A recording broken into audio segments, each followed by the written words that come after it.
Hello there, Sheila. Lovely to be on your show. Thanks You for having too. me. Thank you for having me. Thank you for coming on. Thank you for joining me. I've been to a few humanist weddings, and Yes, they are, they're just as joyous as any other wedding that you would go to. But for some people, the formality of where a wedding takes place matters, doesn't it? Still. it absolutely does, and I can understand that. But with a humanist wedding ceremony, you can have it anywhere. As you know, as you said, you've been to a couple of humanist wedding ceremonies. They're all about the couple, so there's not any religion involved in any shape or form. It's all purely about the relationship between these two people and their families and their communities and all those types of things as well. And this is already legalised in Northern Ireland, where I'm from. And the reason that this came to part was the fact that basically a model and her footballer husband petitioned, took it to court and won. So that's why it's legalised in Northern Ireland and unfortunately not in England yet. So we're petitioning for it to happen. People should be able to have the ability to get married where they want to. You don't think that marriage in, let's say, a wedding ceremony in a person's own home is too private a space, if you see what I mean, because of that public element of saying who's getting married? Mm. I, I understand, but some people don't like a big fuss. I even work with couples who, they think about their wedding day and they could think of nothing worse than having hundreds of people that they don't really know that well attending a wedding ceremony that's all about them. Some But I people don't like mean, it, the but intimacy. I don't mean public in that sense. I've been to Mm. weddings where there were 20 guests. It was just very low key, small.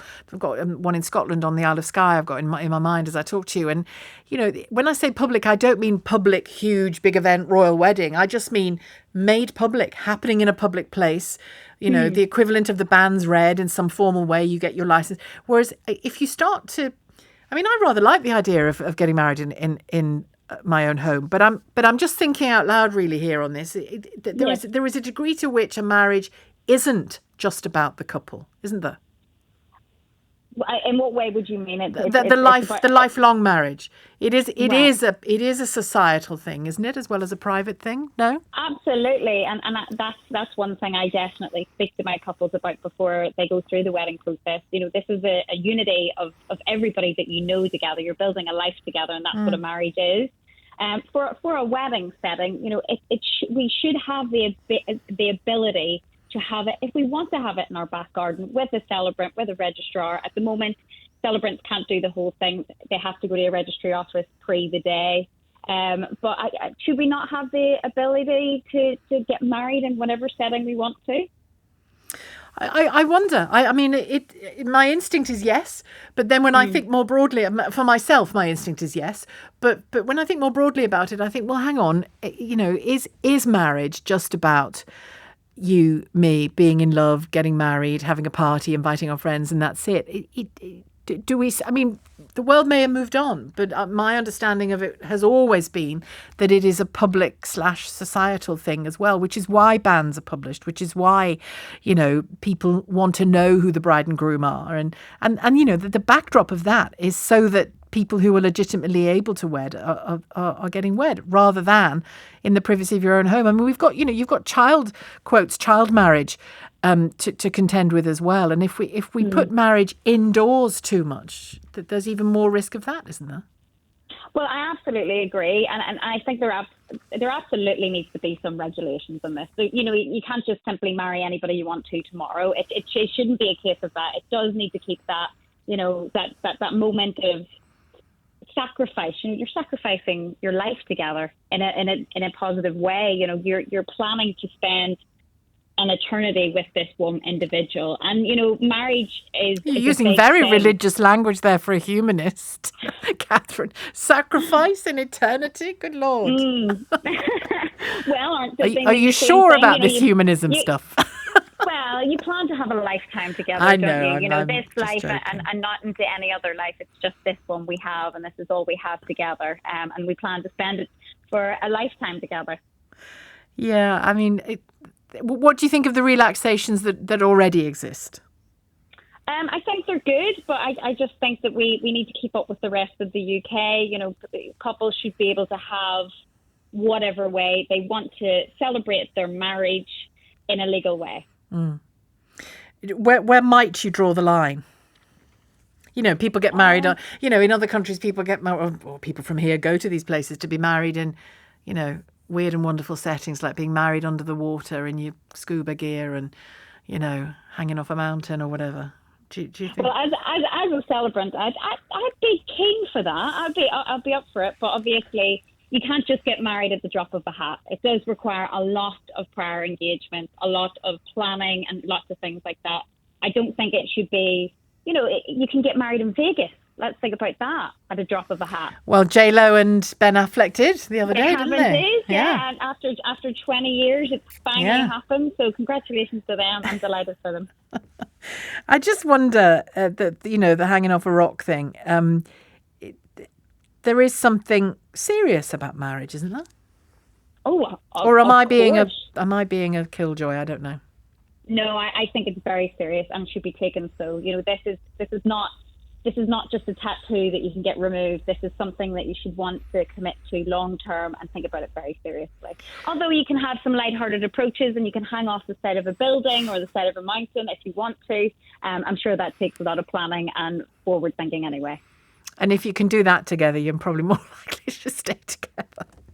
Maybe. Absolutely. And can I ask you, in the way that in the church there is marriage preparation that you are expected to attend, does humanism offer something akin to that? Absolutely. I know that the Catholic religion offers courses that are, you know, a lot about, you know, building a relationship and building a marriage. I think the C of E does as well, and I'm sure other religions do as well. People will tell me, I'm sure.